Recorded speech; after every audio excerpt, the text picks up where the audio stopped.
Hello everyone and welcome back to my channel. तो दोस्तों सबसे पहले तो सॉरी, मैंने इतने दिनों से वीडियो अपलोड नहीं की और बहुत से लोगों का डीएम आ रहे थे, सर प्लीज़ वीडियो अपलोड करो। तो बहुत अच्छा लगता है कि आप लोग कहीं ना कहीं मदद हो रही है मेरी वीडियो से। तो आज का जो टॉपिक रहेगा दोस्तों वो रहेगा सॉल्ट इंटेक के ऊपर। जब मैं कार्डियोफोबिया में था तो ये मेरी स्टोरी लगा लो, या मेरी जो फीलिंग थी उस टाइम पे कि क्योंकि हमें पता है कि भाई सॉल्ट जो है वो बीपी बढ़ाता है, ब्लड प्रेशर बढ़ाता है। तो बीपी बढ़ेगा तो कहीं ना कहीं वो हार्ट अटैक या फिर भाई कार्डियक अरेस्ट, या फिर मतलब जो हमें पता है कि भाई अगर बीपी बढ़ता है तो हार्ट की दिक्कत होती है। और हमने वही सॉल्ट के इंटेक को भी लेके माना हुआ है कि सॉल्ट की इंटेक बढ़ेगी तो हम कहीं ना कहीं ब्लड प्रेशर को डेवलप कर लेंगे। तो जब मेरे को कार्डियोफोबिया हुआ था या फिर एंग्जाइटी हुई थी तो उसमें बार बार पल्पिटेशन, मतलब पल्पिटेशन होती थी, हार्ट बीट चेक करना, वेन्स चेक, अपनी जो पल्स रेट वो चेक करना।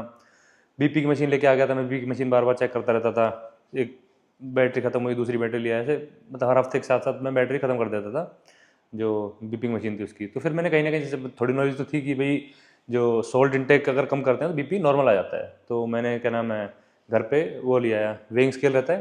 पहले तो गूगल किया कि कितना सॉल्ट इंटेक हम कर सकते हैं, तो आई थिंक उस टाइम मेरे को एग्जैक्ट तो याद नहीं कि काफ़ी दिन हो गए, 2000 माइक्रोग्राम या फिर 2200 माइक्रोग्राम करके सोडियम हम ले सकते हैं। तो उसके अंदर मेरे को ये आया कि सोडियम ले सकते हैं कि सॉल्ट ले सकते हैं, कि सॉल्ट जो टाटा सॉल्ट क्या है, टाटा सॉल्ट के पीछे लिखा है सोडियम, उसमें पूरा मतलब 1 ग्राम नमक में 1 ग्राम सोडियम नहीं होता है। मतलब 1 ग्राम में शायद आई थिंक 600, मतलब 60% या 80% का सोडियम रहता है। तो वो कन्फ्यूजन होगी कि भाई 2200 माइक्रोग्राम लेना है सोडियम या 2200 माइक्रोग्राम सिर्फ सॉल्ट लेना है। तो फिर मैंने सोचा चलो 2200 माइक्रोग्राम से नीचे नीचे हम सॉल्ट इंटेक करेंगे। तो मैंने क्या नाम है वेइंग स्केल लिया है जो सुनार के पास रहती है, उसे मैं नाप के मैं अपने पूरे दिन में इतना नमक खाऊंगा, मेरा खाना अलग से बनाना शुरू कर दूँ। तो घर में कौन इतना कॉपरेट करेगा, कहाँ तक कॉपरेट करेगा कि एक एक चीज़ नापेगा। फिर उसके अंदर ये तो खाली नमक से इंटेक हो गया सोडियम का, बाकी वही गेहूं में भी होता होगा थोड़ा बहुत सोडियम, या फिर सब्जी में भी होता होगा, या फिर पानी में भी, कुछ भी हम जो खा रहे हैं पी रहे हैं उसके अंदर थोड़ा बहुत सोडियम तो अदर देन सोल्ट भी हमारी बॉडी में जा रहा होगा। तो वो डर बार बार सताता था माइंड के अंदर, यार कहीं मैं अपने आप को इतना ज़्यादा सोडियम इंटेक कर रहा हूँ कि मेरी कहीं ना कहीं नस ना फट जाए, बीपी बढ़ गए या फिर हार्ट अटैक ना आ जाए, तो वो डर बना रहता था।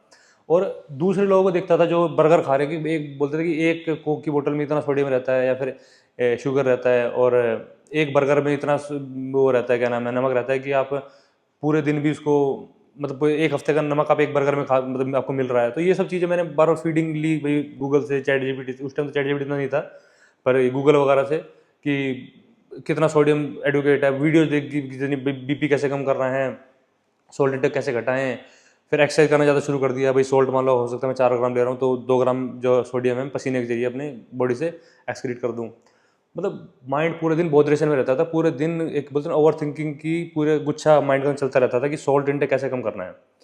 और आप लोग अगर एंग्जाइटी के अंदर तो आपको कहीं ना कहीं ऐसा फील होता हो कि मैं सॉल्ट बहुत ज़्यादा ले रहा हूँ, क्योंकि बीपी का डायरेक्ट लिंक बता रखा है। बड़े बूढ़े भी कहते थे, हमारे जो बड़े बुजुर्ग थे कि भाई नमक कम कर दे अगर बीपी बढ़ रहा है, तो सिंपल देसी भाषा में बोलते भाई नमक कम कर दे अगर बीपी बढ़ रहा है तो उसमें आदमी कहीं ना कहीं सोचता है कि भी नमक कम करे, फिर देखता है कि हम, और एक स्टडी मैंने पढ़ी उसके अंदर बोलते हैं कि एवरेज जो हम हैं वो 20 ग्राम मतलब के आसपास हम सॉल्ट इंटेक कर रहे हैं, और जो डब्ल्यू बोलता है हमें सिर्फ 2 ग्राम नमक की जरूरत है। तो हम कितना गुना ज़्यादा, और ऑलमोस्ट 20 गुना ज़्यादा नहीं आती, 10 गुना ज़्यादा हम सॉल्ट इंटेक कर रहे हैं। तो वो एक फियर कि यार मैं तो पिछले 20 साल से खा रहा था और अब मैंने तो इतना ज़्यादा अपना बॉडी को हार्म कर लिया है, अब तो पक्का मेरे को हार्ट अटैक आएगा।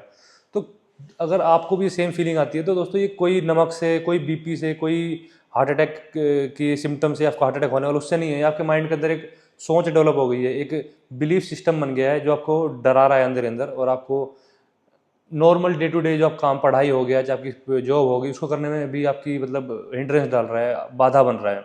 तो सिर्फ और सिर्फ आपका माइंड का खेल है। कोई भी नमक या फिर कोई भी चीज़ आपको इंस्टेंटली हार्ट अटैक नहीं ला सकती, इंस्टेंटली आपको बीपी नहीं कर सकती, और बीपी भी आपको इंस्टेंटली हार्ट अटैक नहीं ला सकता।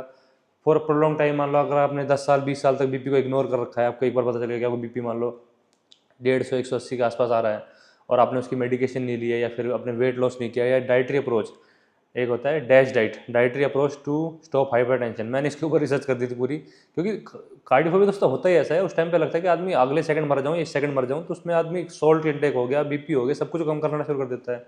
तो एक छोटी सी मेरी स्टोरी थी, और सेम आप भी फीलिंग कर रहे हो कि आप भी कट डाउन, और दुनिया को देखते हो यार इतना कैसे कुछ नमक खा सकता है, दूसरों को देख के इतना गुस्सा आता होगा, कितना नमक मरेगा भैया, तो मरेगा, बल्कि वो बंदा बिंदास है, पर आप सोच रहे हो कि वो मरेगा। दूसरे अपने घर वालों को आपने बोल दिया होगा सॉल्ट इंटेक कम कर दो, अपने घर वालों को वार्निंग दे दी होगी। ये मतलब बिल्कुल नॉर्मल फीलिंग होती है एंग्जाइटी के अंदर, कार्डियोफोबिया के अंदर। क्योंकि दोस्तों 1 दिन में या फिर 10 दिन में अगर आपने नमक ज़्यादा खा लिया या फिर अब बीपी बढ़ा रहेगा तो दिक्कत नहीं आती है। पर जैसे मैंने बताया कि लंबे टाइम तक वो इग्नोर कर रहे हो दोस्तों, क्योंकि देखो हम सोच के बैठ जाए कि एंग्जाइटी एंग्जाइटी एंग्जाइटी कर रहे हैं और हमारा बीपी कभी भी नॉर्मल नहीं आ रहा है। क्योंकि हर बार मैं बताता हूँ कि भाई बीपी जो है आपका एंग्जाइटी से है, तो उसको आप एज ए एंग्जाइटी को लेकर बैठे और अगर बीपी कॉन्स्टेंटली 180 चल रहा है, अभी नापा, शाम को नापा, या फिर एक कार्डियोलॉजिस्ट मिल गए, उसने बोला कि आपको स्ट्रेस से है तो ठीक है खत्म कर दो, कोई दिक्कत नहीं। पर वो बोलता है कि नहीं आपको सच में ये जो बीपी है आपको किसी मतलब रियल बीपी है आपका, मतलब माइंड से रिलेटेड नहीं है, तो आपको उसकी मेडिकेशन लेना या फिर आपको कोई भी चीज़ है वो करना बहुत ज़रूरी है। इलाज लेना, ट्रीटमेंट लेना, तो हर चीज़ को ऐसे नहीं लेना कि एंग्जाइटी एंग्जाइटी है। पर जहाँ तक है आप इस वीडियो को देख रहे हो, तो ये जो सिचुएशन अगर आपके साथ हो रही है भाई, जो जो मैंने बताया कि आपको नमक को लेकर कैसे वो है, बीपी को लेकर इतनी टेंशन हो रही है, तो आपको कहीं ना कहीं एंग्जाइटी है, आपको बीपी नहीं हो सकता। या फिर माइंड से आपका जो है बीपी बढ़ रहा है, स्ट्रेस से बीपी बढ़ रहा है आपका, तो ज़रूरत क्या है उसका इलाज करने की, आप ट्रीटमेंट लो एंग्जाइटी का या फिर अपना स्ट्रेस कम करो। क्योंकि दोस्तों बीपी को नॉर्मल लाना बहुत ज़रूरी है, और वो आप सॉल्ट से लेके आओ, डाइट से लेके आओ, ऐसा भूखा भी नहीं मरना है ना, आप भूखा भी नहीं मर सकते।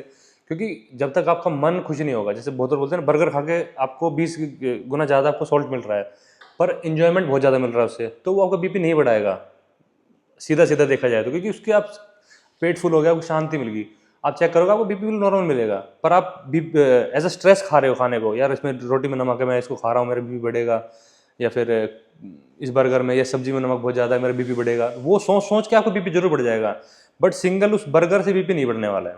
तो ये कुछ मतलब थिंकिंग डेवलप हो जाती है जब आप एंग्जाइटी के अंदर रहते हो, तो ये बिल्कुल नॉर्मल है और इसको ट्रीट किया जा सकता है। तो यही सब था, एक छोटी सी मेरी इवेंट था, मेरे को आज याद आया था, मैंने आपको शेयर कर दिया। तो अगर वीडियो अच्छी लगती है वीडियो को लाइक कर दीजिए, शेयर कर दीजिए और चैनल को सब्सक्राइब कर लेना। कोई भी क्वेश्चन हो तो आप कमेंट में पूछ सकते हो। Thank you so much.